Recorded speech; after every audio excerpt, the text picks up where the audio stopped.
केलेल्या आदर्श पथावरून मार्गक्रमण करू. आमच्या सर्वश्रेष्ठ अशा पूर्वज ऋषीमुनींनी घालून दिलेल्या परंपरांचा मी. सबको जय श्रीराम. सर्वांना नमस्कार. हिंदू जनजागृती समिती आणि मंदिर महासंघाच्या वतीने आपण हनुमान जयंतीनिमित्त सामूहिक गदापूजन करणार आहोत. निर्माण करू शौर्य, करुणी गदापूजन.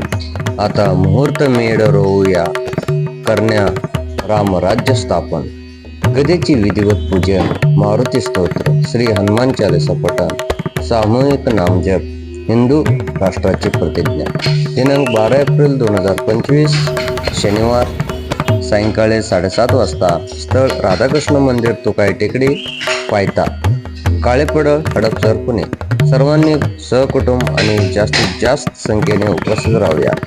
हिंदू जनजागृती समिती आणि मंदिर महासंघ यांच्या संयुक्त विद्यमानाने आयोजित गदापूजन आढावा. स्थळ ठिकाण हनुमान मंदिर, काळेपडळ. गावाचे नाव हडपसर, केंद्र हडपसर. वैशिष्ट्यपूर्ण मंदिरामध्ये हवन चालू असूनही मंदिर विश्वशांती आपल्याला माईक सिस्टीम उपलब्ध करून दिली आणि स्वतः उपक्रमात सहभागी झाले. उपक्रमासाठी परवानगी मिळवण्यासाठी श्री सतीश गायकवाड यांनी सलग 3 दिवस प्रयत्न केले. उपक्रमाच्या दिवशी सकाळी देवाला शरण जाऊन प्रार्थना केल्याने त्यांना सेवा उपस्थित झाली आणि त्यांना अनेक अनुभूती आली. पाठीचे ऑपरेशन झाले असूनही शाखेतील सदस्य श्री उमेश गायकवाड हे उपक्रमामध्ये तळमळीने सहभागी झाले. तसेच अजून एक ठिकाणी सेवेसाठी जाऊ शकतो का असे विचारल्यावर तयारी असू दर्शवून दुसऱ्या ठिकाणी देखील ते सेवेत सहभागी झाले. अभी हम आ गए हैं कालेपड़ल हनुमान मंदिर और राधा कृष्ण मंदिर. इस तरफ हनुमान जी महाराज का गदा पूजन का कार्यक्रम हो गया. यह पावन पर्व हर वर्ष चैत्र महीने की पूर्णिमा तिथि को मनाया जाता है. हिंदू पंचांग के अनुसार इस साल हनुमान जन्मोत्सव तिथि की शुरुआत 12 अप्रैल यानी आज सुबह 3:31 पर हो चुकी है और इस तिथि का समापन 13 अप्रैल यानी कल सुबह 5:51 पर होगा. इसलिए हनुमान जयंती का पर्व 12 अप्रैल 2025 यानी आज मनाया जा रहा है.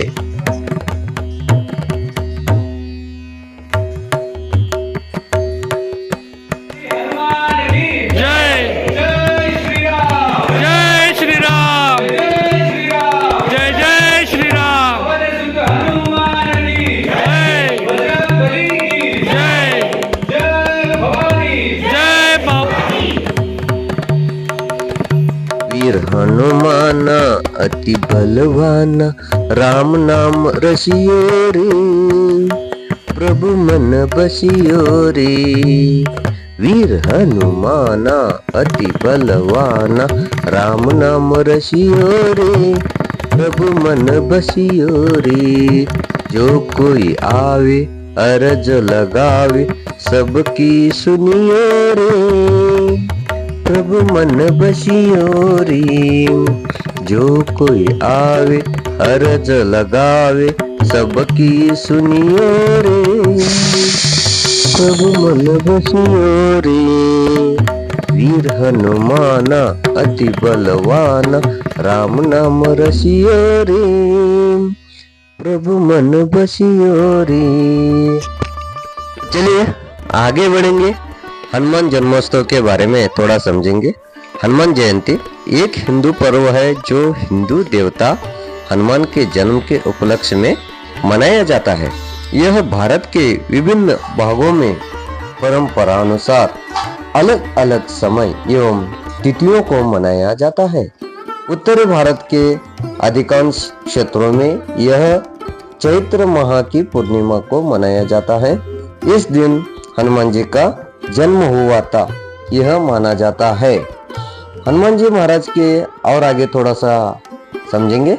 विष्णु जी के राम अवतार के बाद रावण को दिव्य शक्ति प्रदान हो गई, जिससे रावण ने अपनी मोक्ष प्राप्ति हेतु शिव जी से वरदान मांगा कि उन्हें मोक्ष प्रदान करने हेतु कोई उपाय बताए।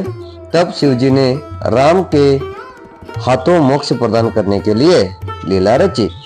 शिव जी की लीला के अनुसार उन्होंने हनुमान के रूप में जन्म लिया ताकि रावण को मोक्ष दिलवा सके। इस कार्य में राम जी का साथ देने हेतु स्वयं शिव जी के अवतार हनुमान जी आए थे, जो कि सदा के लिए अमर हो गए।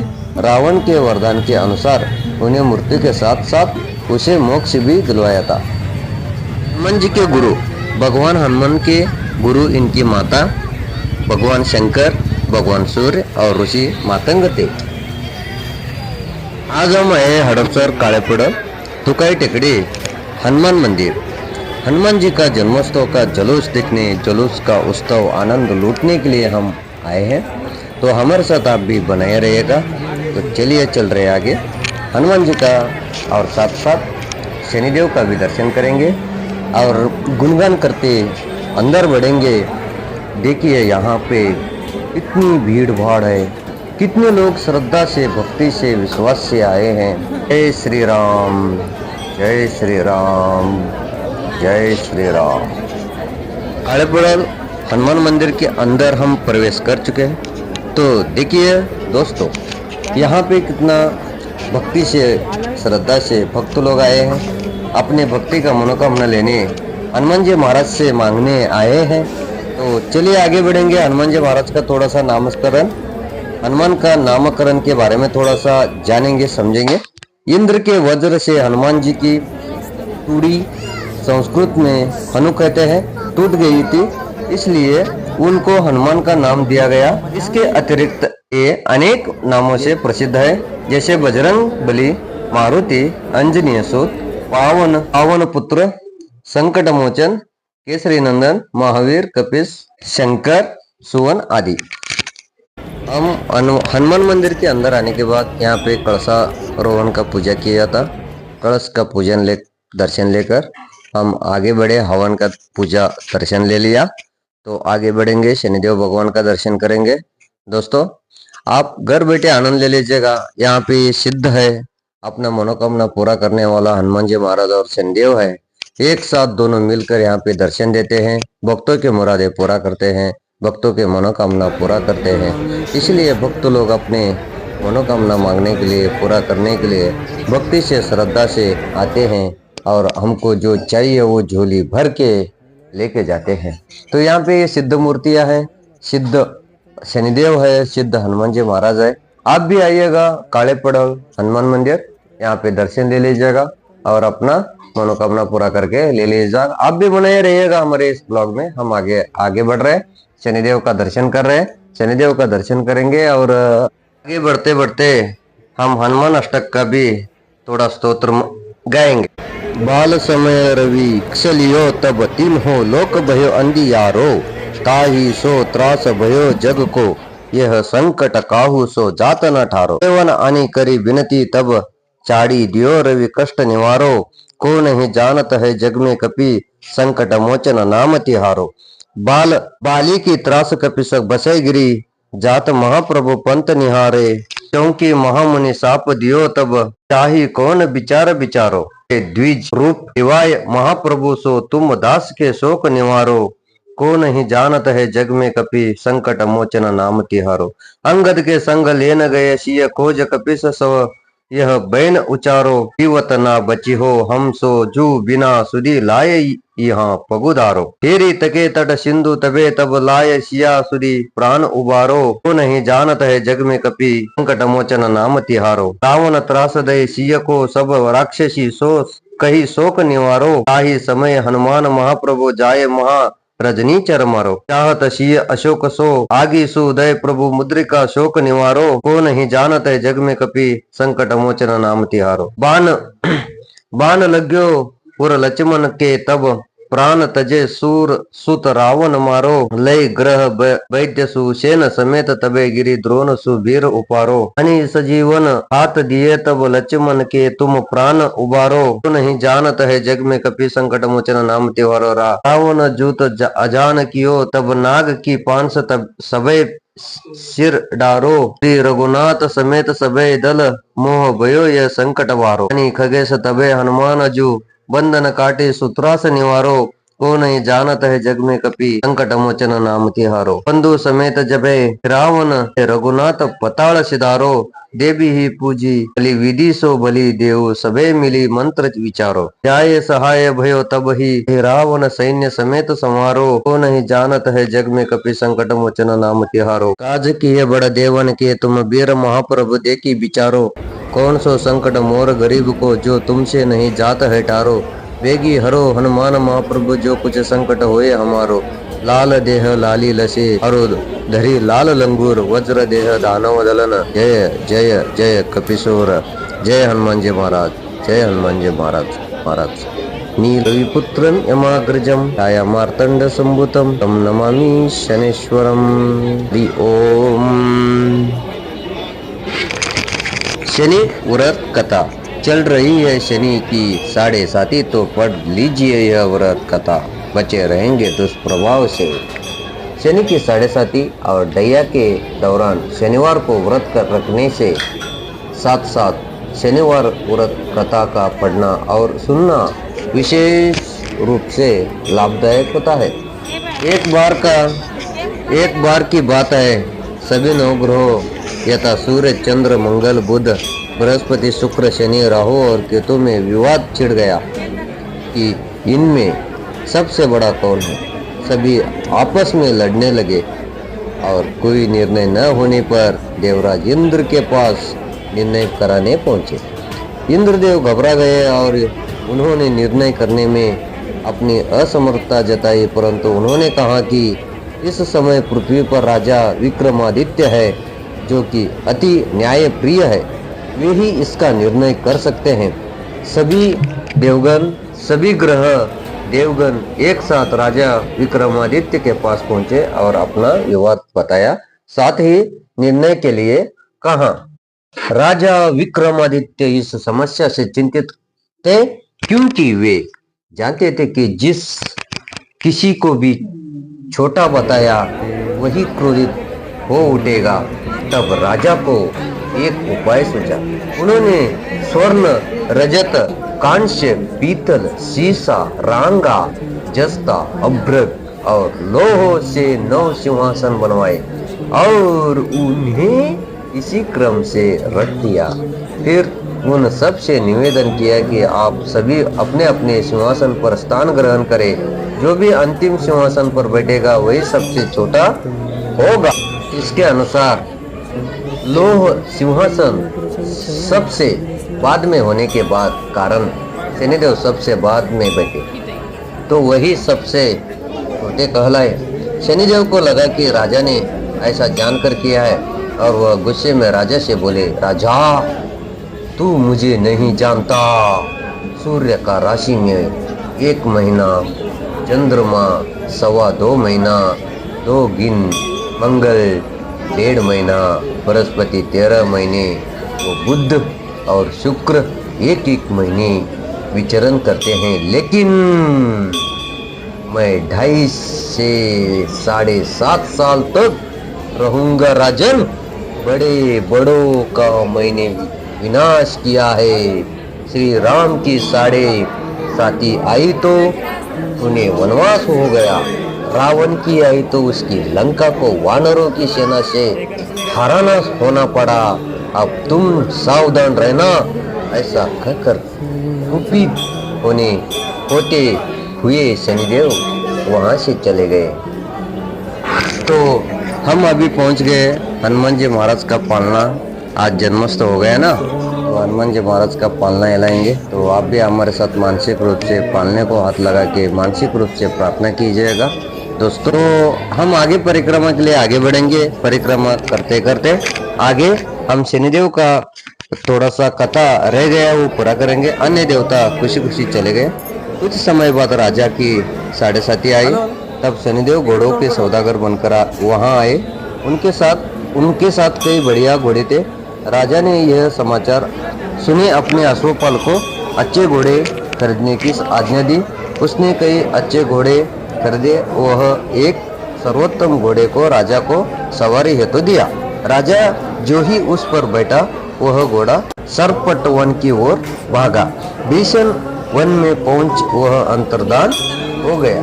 तरह राजा के शुरू हो गए 7.5। अब राजा भूखा प्यासा भटकता रहा। तब एक ग्वाले ने उसे पानी पिलाया। राजा ने प्रसन्न होकर उसे अपनी अंगूठी दी। वह अंगूठी देकर राजा नगर को चल दिया और वहां अपना नाम उज्जैन निवासी टीका बताया। वहां एक सेठ की दुकान में उसने जल इत्यादि पिया और कुछ देर आराम किया। भाग्यवश उस दिन सेठ की खूब बिक्री हुई। सेठ उसे खाना इत्यादि कराने खुश होकर अपने साथ घर ले गया। वहां उसने एक कुंटी पर देखा कि एक हार टंगा है, जिसे कुंटी निगल रही है। थोड़ी देर में पूरा हार गायब होता। तब सेठ ने आने पर देखा ही हार गायब है। सेठ ने समझा कि वीका ने ही उसे चुराया है। उसने वीका को कोतवाल के पास पकड़वा दिया। आगे चलकर राजा से हुआ राजकन्या से विवाह। फिर उस नगर के राजा ने वीका को चोर समझकर उसके हाथ पैर कटवा दिए और नगर के बाहर फेंकवा दिया। वहां से एक तेली निकल रहा था, जिसे दया आई और उसने वीका को अपनी गाड़ी में बैठाया। वह अपनी जीभ से बैलों को हाँकने लगा। उस समय राजा की शनि दशा समाप्त हो गई। वर्षा ऋतु आने पर राजा मल्हार गाने लगा।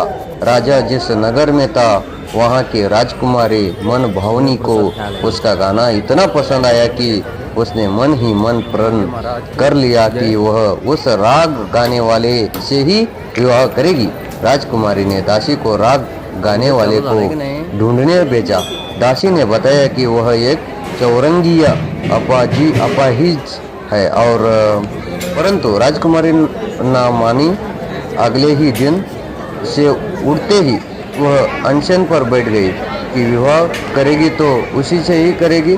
बहुत समझाने पर भी जब राजकुमारी नहीं मानी तो राजा ने उस तेली को बुला भेजा और विवाह की तैयारी करने को कहा। फिर उसका विवाह राजकुमारी से हो गया। में दिए राजा को शनिदेव ने दर्शन। तो चलिए आगे। तब एक दिन सोते हुए स्वप्न में शनिदेव ने राजा से कहा, राजन, देखा तुमने मुझे छोटा बताकर कितना दुख झेला। तब राजा ने उनसे क्षमा मांगी और प्रार्थना करते हुए कि हे शनिदेव, जैसा दुख मुझे दिया है किसी और को ना देना। शनिदेव मान गए और कहा कि जो मेरी कथा और व्रत कहेगा उसे मेरी दशा में कोई दुख नहीं होगा। जो भी भक्ति रोज मेरा ध्यान करेगा और पिटियों को आटा डालेगा, उसकी सभी मनोकामनाएं पूर्ण होंगी। और शनिदेव ने राजा को हाथ पैर वापस कर दिए। हे शनिदेव महाराज। प्रातः आंख खुलने पर राजकुमार ने देखा तो वह आश्चर्यचकित हुआ। टीका ने उसे बताया कि वह उज्जैन का राजा विक्रमादित्य है। सभी अत्यंत प्रसन्न हुए। सेठ ने जब सुना तो वह राजा के पैरों पर गिरकर क्षमा मांगने लगा। राजा ने कहा कि वह तो शनिदेव का क्रोध था, इसमें किसी का कोई दोष नहीं है। सेठ ने फिर भी निवेदन किया कि मुझे शांति तब ही मिलेगी जब आप मेरे घर चलकर भोजन करेंगे। सेठ ने अपने घर नाना प्रकार के व्यंजनों से राजा का सत्कार किया। साथ ही सबसे देखा कि जो कुंटी हार निगल गई थी वही अब उसे उगल रही थी। सेठ ने अनेक मोहरे देकर राजा का धन्यवाद किया और आगे चलकर सेठ ने राजा से अपनी कन्या श्री कंवरी से विवाह करने का निवेदन किया। राजा ने शहर से स्वीकार कर लिया। कुछ समय बाद राजा अपनी दोनों रानियों मन भावी और श्री कंवरी को सभी उपहार सहित लेकर उज्जैन नगरी को चले। वहाँ राजा के राज्य स्वयंनियों ने सीमा पर खूब आदर सत्कार किया। सारे नगर में दीप माला बनाई गई। राजा ने घोषणा की, मैंने शनिदेव को सबसे छोटा बताया था, जबकि उस असल में वही सर्वोपरि है। तब से सारे राज्य में शनिदेव की पूजा और कथा नियमित होने लगी। सारी प्रजा खुशी और आनंद के साथ जीवन बिताने लगी। जो भी कोई शनिदेव की इस कथा को सुनता या पढ़ता है उसके सारे दुख दूर हो जाते हैं। व्रत के दिन इस कथा को अवश्य पढ़ना चाहिए। जय शनिदेव महाराज, जय शनिदेव महाराज, जय शनिदेव महाराज। हम इस वक्त मंदिर के प्रांगण में हैं, प्रसाद ग्रहण कर रहे हैं। आप भी मानसिक रूप से हमारे साथ प्रसाद ग्रहण कर लीजिएगा। और सबको जय हनुमान जी, जय शनिदेव। सबके घर में सुख शांति समाधान समृद्धि बनाए रहे, यही हमारा प्रार्थना।